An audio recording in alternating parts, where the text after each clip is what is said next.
দ্বীনি শিক্ষা থেকে যুবকদেরকে বঞ্চিত করে দেওয়া। একটা ছেলে ছোটবেলায় স্কুলে ভর্তি হয়েছে, শিশু, প্রাইমারি শেষ করেছে, হাই স্কুলে গিয়েছে কিশোর, কলেজে গিয়েছে তরুণ, ইউনিভার্সিটিতে গিয়েছে তার যৌবনকাল। তার স্কুলে, কলেজে, বিশ্ববিদ্যালয়ে সে ইংরেজি পড়লো, গণিত পড়লো, ভূগোল পড়লো, অর্থনীতি পড়লো, আইসিটি পড়লো, বিজ্ঞান পড়লো, ইতিহাস পড়লো, কোরআন পড়লো না, হাদিস পড়লো না, দ্বীনি শিক্ষা পেল না। দ্বীনি শিক্ষা বঞ্চিত হয়ে মাস্টার ডিগ্রি কমপ্লিট করলো, পিএইচডি কমপ্লিট করলো, প্রশাসনিক চেয়ারে বসলো। বেশিরভাগ ক্ষেত্রে এইরকম উচ্চ শিক্ষিত লোকদেরকেও টাটকা টাটকা চুরি ডাকাতি আর দুর্নীতি করতে দেখা যায়। এর কারণ কি? এর কারণ হলো এত পড়াশোনা করেছে, আল্লাহকে চেনা, আল্লাহর কাছে পরকালে জবাব দেওয়ার, পরকালীন জবাবদিহিতার ভয় অন্তরে তৈরি হয় নাই বলে সকল শিক্ষা পেয়েও অন্তরে তাকওয়া কাজ করে না। এর কারণ সব শিখেছে কিন্তু কুরআন সুন্নাহর আদর্শ থেকে, শিক্ষা থেকে বঞ্চিত হয়ে যাওয়ার কারণে তার ভেতরে তাকওয়া পয়দা হয়ে না যাওয়ায় শিক্ষিত হয়েছে কিন্তু শিক্ষিত চোর হয়ে বসে আছে।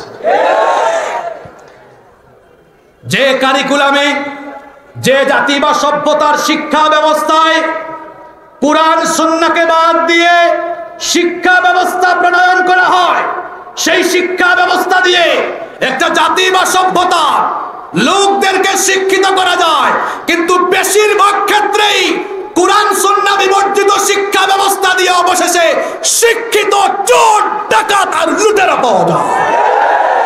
তার বাস্তব প্রমাণ হলো নারায়ণগঞ্জের বিভিন্ন মসজিদে মাঝে মাঝে জুতা চুরি হয়। জুতা চুরি যে করেছে, জুতা চুরি হয় না, সেও চোর।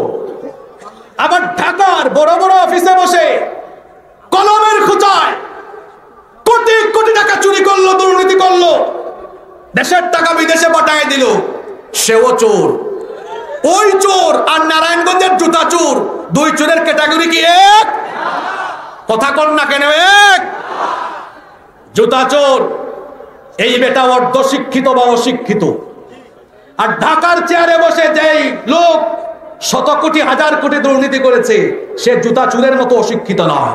সে কিন্তু মাস্টার ডিগ্রি কমপ্লিট করা, পিএইচডি কমপ্লিট করা। তাহলে ওই master degree, PhD degree complete করা এই শিক্ষিত লোক চুরি করলো কেন? এই শিক্ষা তো তাকে চুরি থেকে, দুর্নীতি থেকে হেফাজত করলে, তাকে চুরি থেকে, দুর্নীতি থেকে বাঁচাতে পারলো না। এর মূল কারণ হলো তার যে শিক্ষা সে পেয়েছে স্কুলে, কলেজে, বিশ্ববিদ্যালয়ে, সকল শিক্ষা পেলেও আল্লাহর ভয় অন্তরে আসে এমন শিক্ষা সে পায় নাই বলে শিক্ষিত চোর আর ডাকাত হয়েছে। কথা কি বোঝা যায়? বলা হয় না আমূল পরিবর্তন আনা হয়েছে। তো কি পরিবর্তন এনেছে? পরিবর্তন এনেছি কিভাবে আমাদের ছেলেরা মেয়েরা আলু ভর্তা আর ডিমবাজি করবে। আমাদের ছেলে মেয়েদেরকে বাবুর্চি আর কাজের বুয়া বানানোর দায়িত্ব তো আমরা কাউকে দেই নাই। স্কুলে গিয়ে বিছানা কিভাবে গুছাতে হয় সেটা শিখছে। আমি সত্য কথাগুলো বলছি, সত্য কথা শুনতে তিতা লাগে। টেলিভিশনের সামনে আমাদের মতো গরিব মানুষদেরকে বোঝানো হয় এটা আপনাদের জন্য, জাতির ভালোর জন্য করা হচ্ছে। আমরাও বলতে চাই এটা যদি আমাদের ভালোর জন্য, জাতির ভালোর জন্য করানো হয় তো টেলিভিশনে যারা আমাদেরকে বুঝান, পারলে আপনাদের সন্তানদেরকে কানাডা, অস্ট্রেলিয়া, আমেরিকা, ইংল্যান্ড থেকে দেশে ফিরিয়ে এনে এই কারিকুলামে পড়াশোনা করা। নিজেদের সন্তানকে কানাডা, অস্ট্রেলিয়া, ইউরোপে, আমেরিকায় পাঠিয়ে পড়াচ্ছেন আর আমাদেরকে বুঝাচ্ছেন এই জাতির চোখে ধুলা দেওয়া যাবে না। টেলিভিশনে যারা আমাদেরকে বুঝায় এর দেখবেন বেশিরভাগ মানুষই তার নিজের সন্তানকে এই শিক্ষা দেয় না, বিদেশে পাঠিয়েছে। কথা বাস্তব না অবাস্তব? নিজের পুলা মাইয়ারা আনেন, কানাডার থেকে আনেন, অস্ট্রেলিয়া থেকে আনেন, ইংল্যান্ড থেকে আনেন, ইউরোপ থেকে আনেন, এটা শিখান। এরপরে আমাদেরকে বলেন দেখেন আমাদের পুলা মাইয়ারাও শিখতেছে। আমরা গরিব মানুষ, আমরা মধ্যবিত্ত ক্লাসের মানুষ, চাইলেই আমরা ব্রিটিশ কারিকুলামে আমাদের সন্তানদেরকে পড়াতে পারি না, চাইলেই আমরা আমাদের সন্তানদেরকে বিদেশে পাঠাতে পারি না।